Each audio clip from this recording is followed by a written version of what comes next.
Bom, essa apresentação é para mostrar para vocês um pouquinho sobre um trabalho que a gente fez de desenvolvimento do método, né, de cálculo de balanço de massa dos nossos testes de separação flash. Né, que a separação flash é uma das etapas mais importantes, né, de toda a caracterização de fluidos e, consequentemente, da nossa etapa de quality check aí, de amostras recombinadas, né?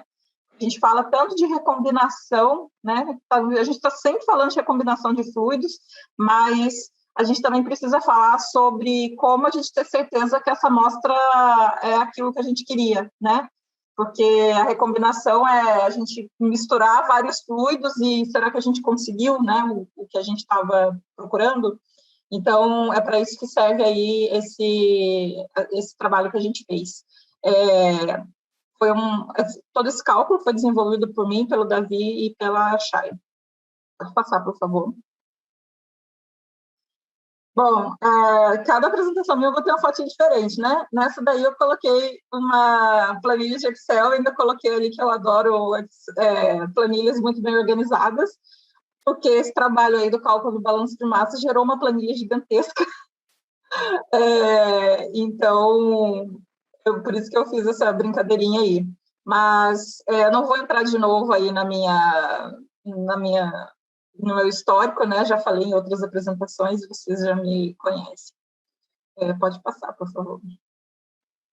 Então, aqui é um resumo, né, do que eu vou falar na apresentação. Então, basicamente, né, o que seria o DOR, né, o RGO, por que isso é importante para a recombinação de fluidos, como que a gente mede, como que a gente verifica esses resultados, e, por fim, o cálculo do balanço de massa, né? Então, pode passar, por favor.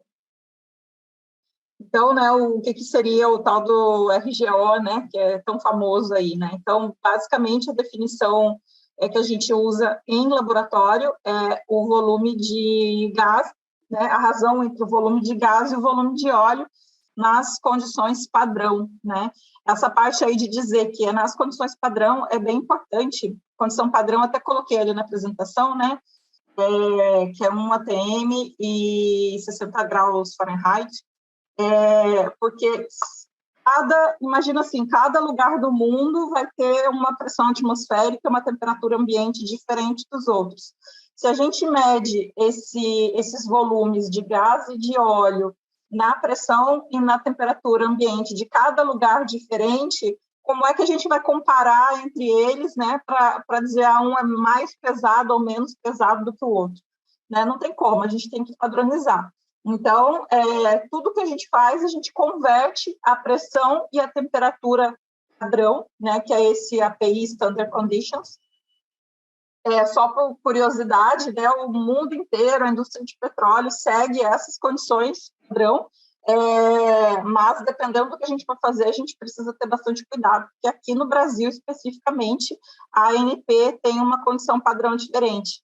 Então, se a gente for fazer um trabalho que é para reportar a ANP, a gente vai ter que colocar uma condição padrão da ANP. Né? Então, os cálculos que a gente desenvolveu foi tudo pensando já nesses dois cenários, condição padrão mundial, API, e condição padrão ANP. Né? A ANP, a única diferença é a temperatura, que em vez de 60 Fahrenheit é 15,6 graus Celsius, e na condição ANP é 20. Eles preferem usar 20. Então, é só isso de diferença. Pode passar, por favor. Então, assim, por que a medida do RGO é importante, né, para a recombinação de fluidos? É importante porque na recombinação, a gente consegue ver na figura da direita, a gente vai fazer uma mistura de gás e de óleo, certo? E por mais que o processo seja todo controlado, a gente pega as massas de cada fluido que vai entrar dentro da piston cell, no final desse processo, a gente precisa verificar, né, se realmente o fluido que eu obtive é aquele que eu planejei. Então, a gente faz uma medida de RGO desse fluido final, né, porque o RGO vai me dar o quê? A razão entre o gás, o volume de gás e o volume de óleo, e, consequentemente, eu vou saber se eu atingir o meu objetivo. né? Porque quando eu vou fazer uma recombinação, eu faço justamente esse cálculo, né? Qual o volume de gás e qual o volume de óleo que eu quero colocar na minha mistura final. Então, o RGO, ele me dá essa confirmação, né? E hoje, no LRAP, a gente está adotando um critério de erro de 3%, né? Então, isso significa que o meu RGO planejado, quando comparado ao meu RGO obtido da amostra recombinada, a gente aceita um erro de, no máximo, 3%. Se for maior do que isso, a gente considera que aquele fluido não é o nosso planejado e a gente precisa partir para uma nova recombinação. Tá? Esse critério, ainda, eu gostaria de reduzir ele, né? No nosso plano aí deixar ele em pelo menos 2%, mas a gente está trabalhando para conseguir isso, né? Aperfeiçoando a nossa técnica, e isso tudo foi desenvolvido há bem pouco tempo, então, com a experiência, eu acredito que a gente vai chegar aí num valor menor do que esse. Né? Pode passar, por favor. Então, como que é feita, né, a medida de RGO? Bem resumidamente, né, aqui a gente tem na figura, no cilindrinho aí da esquerda, uma amostra em uma fase só, seria o fluido recombinado. A gente vai submeter esse fluido à despressurização. Então, quando a gente traz ele para a condição ambiente, o gás vai se desprender e a gente coleta esse gás no gasômetro e o óleo num frasco que também é acoplado ao gasômetro, né, um frasco de vidro. E aí, a partir das medidas desse processo, a gente calcula o RGO. Então, esse aqui é o procedimento de separação flash. Pode passar, por favor. Assim, bem simplificada aquela figura, tá, gente? Porque tem um monte de válvulas, um monte de coisa aí no meio do caminho. Então, assim, a partir daquele procedimento, a gente calcula, né, o RGO, o volume, a razão do volume de gás e de óleo. E aí, a pergunta aqui que vem para a gente é: como é que eu sei que eu medi isso certo? Né? Porque eu faço um experimento onde eu vou abrir uma válvula, vai sair o gás, vai sair o óleo, vai pingar o óleo num vidrinho, tudo isso é baseado em massa, né? No final do meu experimento, como é que eu vou saber se eu não errei no meio do caminho, se eu não perdi massa em algum lugar? Como é que eu vou saber que deu tudo certo?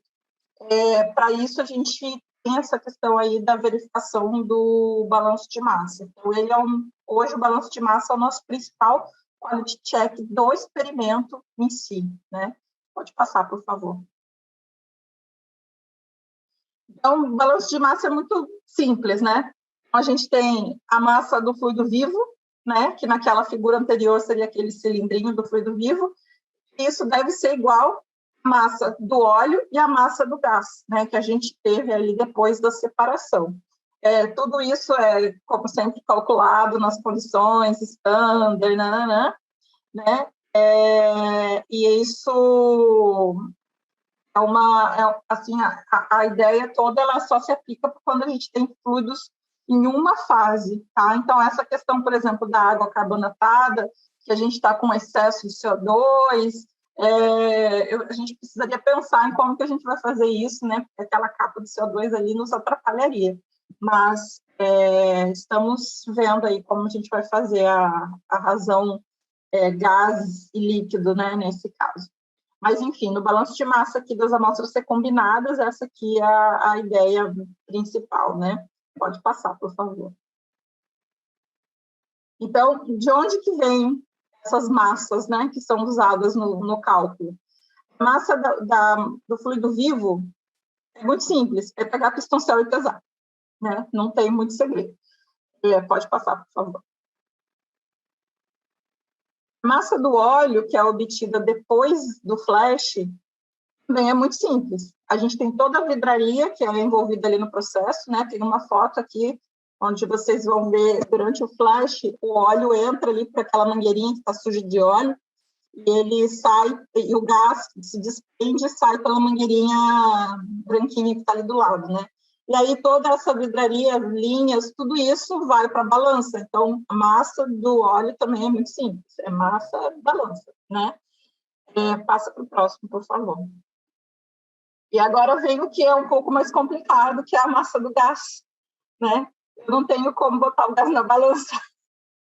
Então, a massa do gás a gente obtém a partir dos dados de cromatografia. Então, quando a gente faz esse procedimento de separação flash, o gás que é coletado no gasômetro, a gente envia para a cromatografia, né, que a equipe da ANET faz, e a partir da informação que ela fornece para a gente faz o cálculo exatamente como está aqui na planilha, aqui no slide, né? Então,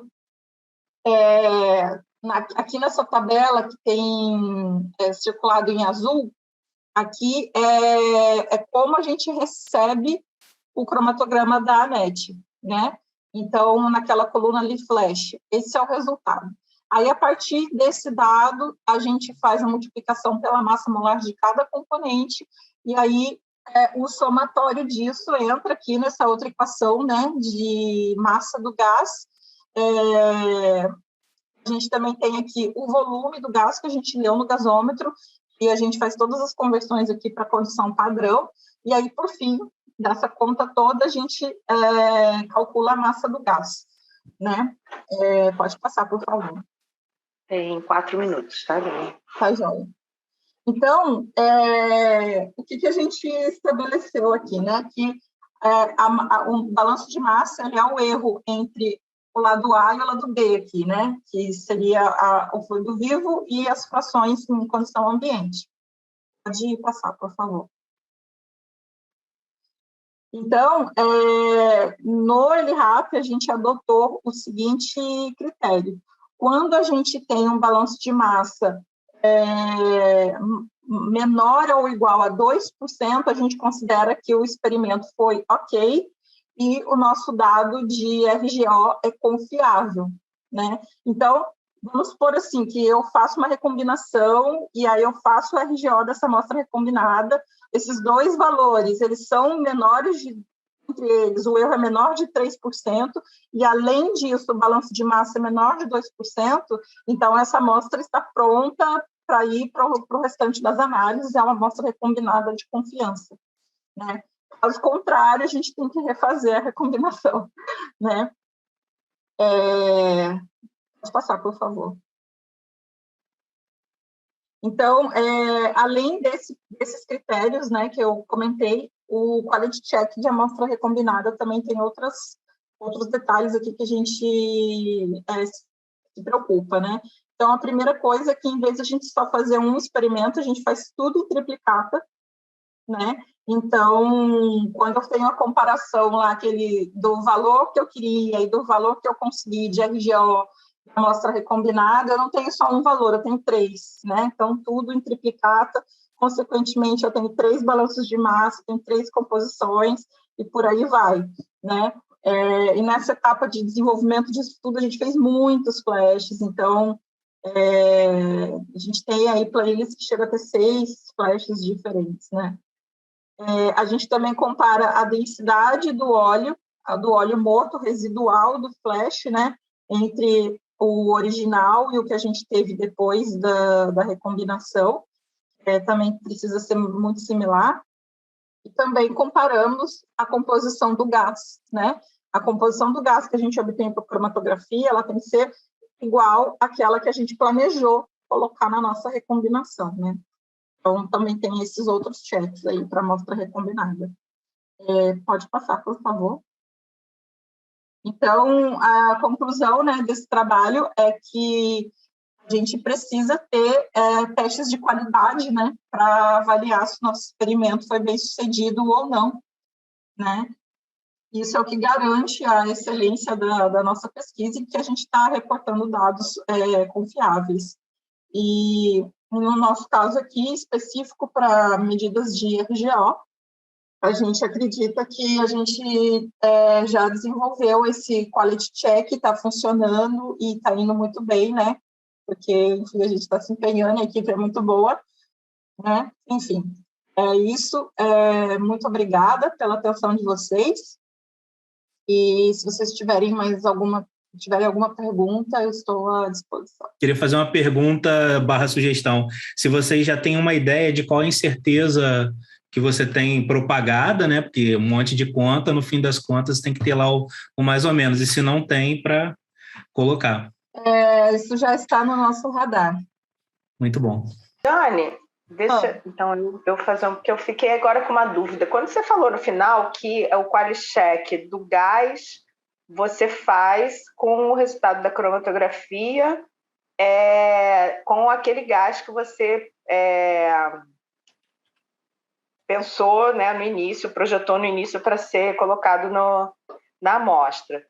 Mas, na verdade, quando a gente junta o gás que você colocou, metano, etano, CO2, propano, junto com óleo, alguma coisa desses componentes também estão presentes, claro que em quantidades muito menores, mas estão presentes no óleo. Isso, você acha que isso chega a fazer uma diferença para, tipo, o quali-check não ficar bom por conta disso? Pelo menos das amostras que a gente fez até agora, não fez tanta diferença, não. Lembra que a gente até se reuniu, né, para mostrar os resultados da recombinação, as composições? Não, eu sei que a gente está tendo resultado legal, mas assim, eu nunca tinha parado para pensar nisso, entendeu? Porque se a gente... eu estou pensando aqui, de repente, em diminuir o erro e que esse erro ser um pouquinho maior em função disso, né? Porque, na verdade, a gente não pode acreditar que o gás que está sendo recolhido vai ser exatamente aquela quantidade de gás que foi adicionada. Ela vai ter um diferencialzinho em função do contato que ela teve com um óleo morto. Eu não tinha parado ainda para pensar dessa forma. Eu acredito, assim, na avaliação não vai dar problema, né? Porque a gente avalia a recombinação matemática final. Uhum. A gente recombina matematicamente as duas composições e avalia óleo vivo com óleo vivo, né? Então, se tiver algum composto no óleo, vai vir junto. Minha curiosidade é mais técnica. Você falou que uma parte do processo é feita pesando a piston-cell direto na balança. Em relação ao número de casas decimais dessa balança, calibração, validação, vocês têm tomado algum cuidado especial? Porque, às vezes, para medir massas muito pequenas, como pode acontecer no meio do seu processo, a balança de 5 casas, por exemplo, não suportaria o peso do sistema com piston-cell, do sistema completo. Então, vocês precisaram comprar alguma balança especial? O nosso caso é o contrário, Agatha. A gente não tem massas muito pequenas, a gente tem massas muito grandes, né? Porque a gente está... Isso, mas se tiver alguma perda de massa no meio do caminho, alguma perda de massa pequena, você não conseguiria perceber por causa na verdade, o que ela está preocupada é a quantidade de massa que você vai pesar em função do peso de uma piston é pequeno. Entendi. Então, realmente, a gente precisou comprar a balança especial, sim. A gente comprou uma balança especial. Ela tem, se não me engano, os meninos que estão utilizando mais aí me ajudem. Eu acho que é 1 ou 2 casas só, mas era a melhor balança que a gente encontrou no mercado para aguentar uma piston-cell, entendeu? Não, eu imagino que sim. Obrigada. Foi bem... Isso é muito bacana. Mas essa preocupação da Agatha é boa, mas geralmente é assim, se você vai subindo a medida, você vai se tornando cada vez menos significativo os algoritmos depois da vírgula, né? Então, você está pesando 50 quilos, se você perder 5 gramas, já é quase nada quando você olha a porcentagem, né? Se for 0,05, então aí é menos ainda.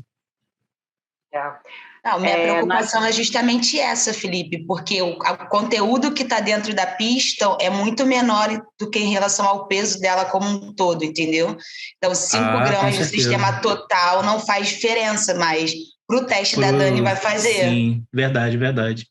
Agora que eu me liguei que você falou. Eu estava aqui viajando. Não é o objeto que você está... O fluido é pouco peso, né? Quem é pesadão é o invólucro de metal. Tá certíssima. A preocupação é super válida. O flash ele é feito nas pistons menores, né?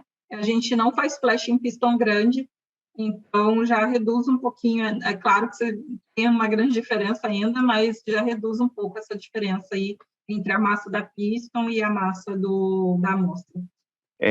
A gente não fez essa análise completa ainda, Agatha, mas para os testes que eu já tinha feito nos estudos anteriores, para a densidade, que a gente, em alta pressão, que segue a mesma lógica de uma piston que é muito mais pesada do que a amostra que está dentro da piston, a gente já chegou num ótimo, que inclusive já temos até trabalho publicado com isso, né, em uma revista que até ela é especializada em publicação de dados, né? Então a gente teve que explicar pormenores como é que a gente lidou com essa questão da incerteza e passou tranquilo essa questão da incerteza com as massas, com o balanço de massa, é uma coisa que a gente vem se atentando já desde o começo do nosso trabalho.